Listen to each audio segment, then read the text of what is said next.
What's up, everyone? We're back with more of the Knicks MyLeague. So I actually restarted the league. I got draft classes. They're really just slightly edited versions of the draft classes that are on 2K Share. And we also found some really good sliders that I'm going to show off right here.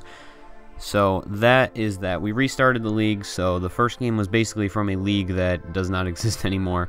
So I'm going to be talking about a couple other things that we did. I was looking around in the trade finder, and I found a couple trades that I made slight modifications to, and I made go through.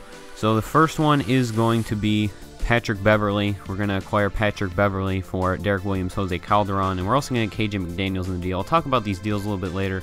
And then the big trade, we get Avery Bradley, and we give Langston Galloway to the Hawks, and Thiago Splitter ends up going to the Boston Celtics. I'll discuss these trades, but first I got to set up the gameplay. We also signed Ray Allen, and you're going to get a look at our rotation right here. You can pause if you want to see where any players. KJ McDaniels also gets a few minutes every game, but that's basically how our team is going to shape up, being the bench and the starting lineup. So we're taking on the Lakers this episode, and it's going to be a very interesting gameplay, but first I want to talk about the trades. So I was looking for upgrades at point guard because Langston Galloway is pretty terrible defensively, and his playmaking and shooting is not all that valuable when he is a very bad defender. So we went out and got Patrick Beverley to solidify our defense at the point guard spot. There's a lot of great point guards in this league that we need to go up against, or we're going to have to go up against. Patrick Beverley also has a great three-point shot, so we decided to go after him for that as well. And then the other trade, initially it started as we got Thiago Splitter from the Hawks and then traded him to the Celtics for Avery Bradley, but then we turned it into a large three-team deal where we also gave Lou Amundsen up to the Hawks. So I felt that trade worked out very well for both teams because now we have a very solid perimeter defense, and we can move Carmelo Anthony to point guard, or power forward, excuse me. We move Carmelo Anthony to power forward and play a little bit of small ball. And also, Carmelo Anthony was our leading rebounder in our old league at 8 rebounds a game. So if we can move him to the power forward spot, he'll be more inclined to get rebounds maybe. And it plays to his strengths a lot better of inside scoring, better than when he was on the perimeter.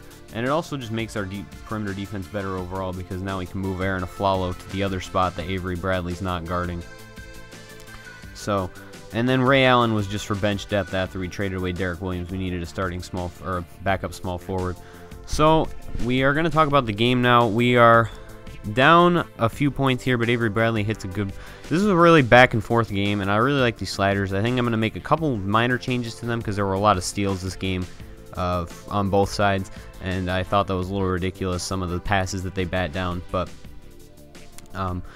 this game was really back and forth. These sliders are great. I would really recommend them. They were a Hall of Fame 12-minute realistic sliders on the share if you're on Xbox. I don't know. I showed them off if you're not on Xbox and you can't just download them off the share. But we are only down 5 at the half. Nick Young with a nice cut right there puts them back up 5. Now it's 51-44, and Carmelo drives and make a nice layup right there. But then they come right back to make a layup of their own. And now Kiilstofte Porzingis in the paint dunks that one standing right there. Not a great inside scorer, but when you're that close, you get it right there. Ray Allen versus Kobe Bryant, two of the best players of our generation, and Kobe wins that battle. Kiilstofte Porzingis missed the turnaround, but Patrick Beverley gets a putback layup right there.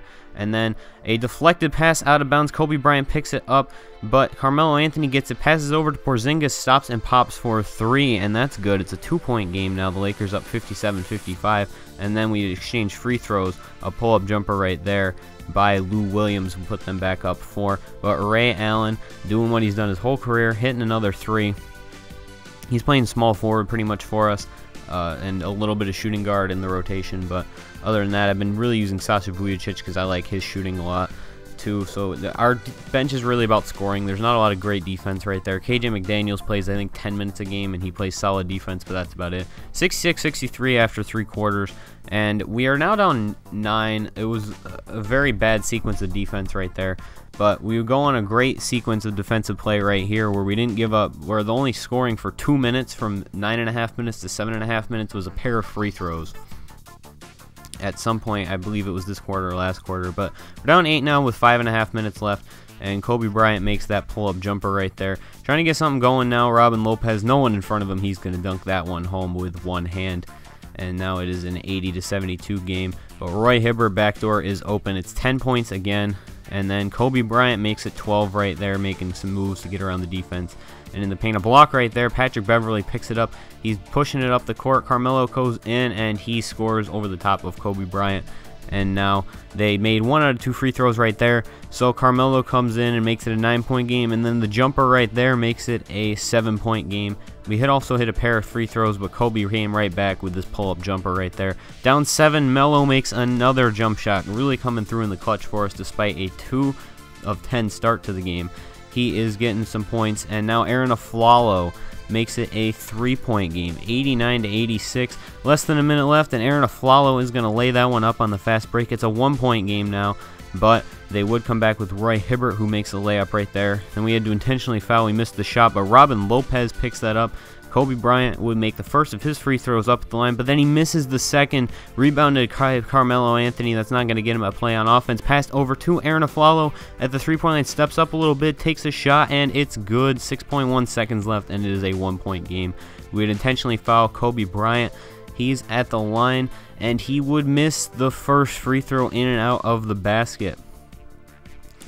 And now shooting his second free throw, and Kobe Bryant misses 2 of 2 at the line, and we are going to take a timeout. 3.2 seconds left in the game. We're a little bit further up court. Inbound to Carmelo, steps up, mid-range, pulls up for the shot, and it's good with 0.2 seconds left on the clock. The Knicks take a 95-94 lead, and at home somehow the Knicks make a miraculous comeback to win 95 to 94, excuse me. Thank you guys for watching. Hope you enjoyed, and stay tuned for the next episode of the New York Knicks My League.